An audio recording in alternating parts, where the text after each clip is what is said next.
ফিরে এলাম বিরতির পর। চোখ রাখবো পরবর্তী খবরে। ৭৯তম স্বাধীনতা দিবস উপলক্ষে শুক্রবার মুর্শিদাবাদ জেলা কংগ্রেস ভবনে আয়োজিত হলো বিশেষ অনুষ্ঠান। সকালে জাতীয় পতাকা উত্তোলনের মধ্যে দিয়ে অনুষ্ঠানের সূচনা হয়। এদিনের অনুষ্ঠানে উপস্থিত ছিলেন সর্বভারতীয় কংগ্রেস ওয়ার্কিং কমিটির সদস্য অধীর রঞ্জন চৌধুরী। এছাড়া এদিনের অনুষ্ঠানে উপস্থিত ছিলেন প্রদেশ কংগ্রেসের সহসভাপতি মাহফুজ আলম ডালিম, প্রাক্তন মন্ত্রী মনোজ চক্রবর্তী, প্রদেশ ও জেলা কংগ্রেসের একাধিক নেতা ও কর্মীরা। দেশপ্রেমের আবহে নেতারা স্বাধীনতা সংগ্রামীদের আত্মত্যাগ স্মরণ করেন এবং গণতান্ত্রিক মূল্যবোধ রক্ষায় সকলকে ঐক্যবদ্ধ থাকার আহ্বান জানান। এদিন কংগ্রেস ভবন প্রাঙ্গণ পতাকা ও ফুলের সাজে সেজে ওঠে। দেশপ্রেমমূলক গান ও বক্তৃতায় ভরে ওঠে পরিবেশ। মুর্শিদাবাদ জেলা কংগ্রেসের সভাপতি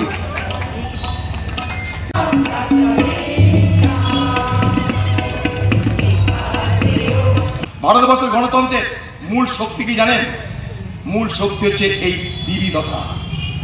এই বিবিধতাকে আজকে সম্মান না দিয়ে সমস্ত কিছুকে কেন্দ্রীভূত করে একটা জবরদস্তি পাইপের মধ্যে ঢোকানো হচ্ছে, একটা ফানেলের মধ্যে ঢোকানো হচ্ছে। এতে দেশ ভালো হতে পারে না।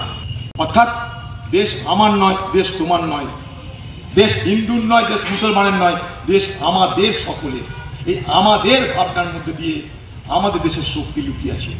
এই মুর্শিদাবাদ ইতিহাস যে মুর্শিদাবাদের কোনায় কোনায় ছড়িয়ে আছে। 15ই আগস্ট আমরা স্বাধীনতা দিবস পালন করছি।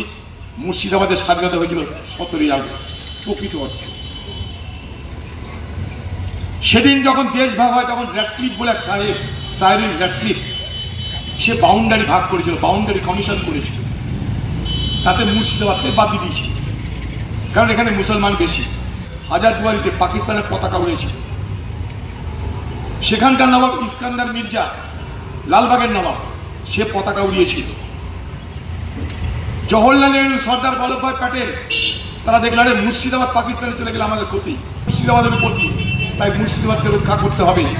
শেষ মুহূর্তে 15ই আগস্ট যখন পাকিস্তান ঘোষণা হয়ে গেল মুর্শিদাবাদ, যখন মুর্শিদাবাদে পাকিস্তানের পতাকা উড়ে গেল, তারপরে জওহরলাল নেহরু আর সর্দার বল্লভভাই প্যাটেল হস্তক্ষেপে এই মুর্শিদাবাদকে বাঁচানো হলো।